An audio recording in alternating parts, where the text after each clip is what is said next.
आतिशी Marlena को केजरीवाल ने दिल्ली का टेम्पररी सीएम बनाया था और कायदे से आतिशी आज भी दिल्ली की कार्यवाहक सीएम हैं। लेकिन आम आदमी पार्टी की करारी हार की वजह से आतिशी कुछ ज्यादा ही बौखलाई हुई हैं। सत्ता में रहते तो उन्होंने दिल्ली में खूब पावर कट लगवाए, लेकिन अब वे बीजेपी की सरकार के गठन से पहले ही पावर कट का शोर मचाने लगी। असल में इसके पीछे का कारण बिजली सब्सिडी घोटाला है, जो सब्सिडी के नाम पर दिल्ली में किया गया। अब तक आम आदमी पार्टी ने इस घोटाले से पर्दा उठने नहीं दिया, लेकिन बीजेपी के सत्ता में आते ही सब्सिडी के इस खेल से पर्दा पूरी तरह से उठेगा। आतिशी मार्लेना की बौखलाहट के पीछे यही वजह है। आतिशी मार्लेना ने दावा किया कि बीजेपी की सरकार आने के बाद से लगातार बिजली में कटौती हो रही है।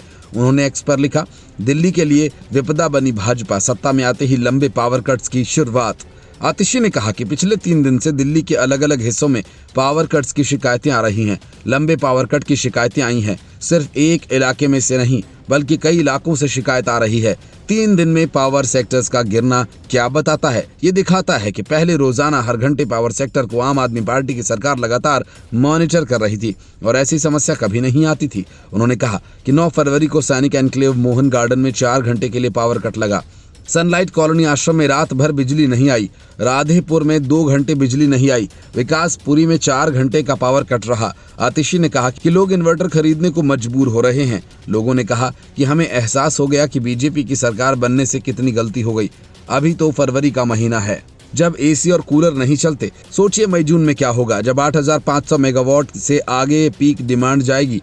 बीजेपी को सरकार चलानी नहीं आती। दुख की बात है कि चुनाव जीतने के बाद दिल्ली को यूपी बनाना चाहती है बीजेपी, जहां पर कई घंटों तक का पावर कट होता है। आतिशी मार्लेना ने जिस अंदाज से और तरीके से बीजेपी को घेरने की कोशिश की, उससे साफ है कि विधानसभा में विपक्ष के नेता की भूमिका केजरीवाल आतिशी को ही सौंपेंगे। और इससे ये भी साफ है कि जिस तरह के प्रोपेगेंडा और अफवाह की राजनीति आम आदमी पार्टी पहले से करती आई है, वो सब आगे भी जारी रहने वाला है।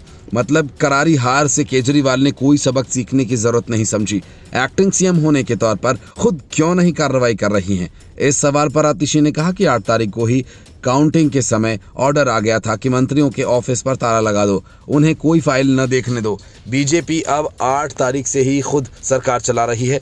दिल्ली विधानसभा चुनाव में आम आदमी पार्टी को बड़ा झटका लगा है। पार्टी 70 में से 22 सीटें ही जीत सकी, वहीं बीजेपी ने 48 सीटों पर जीत दर्ज की। अब सरकार के गठन का इंतजार है।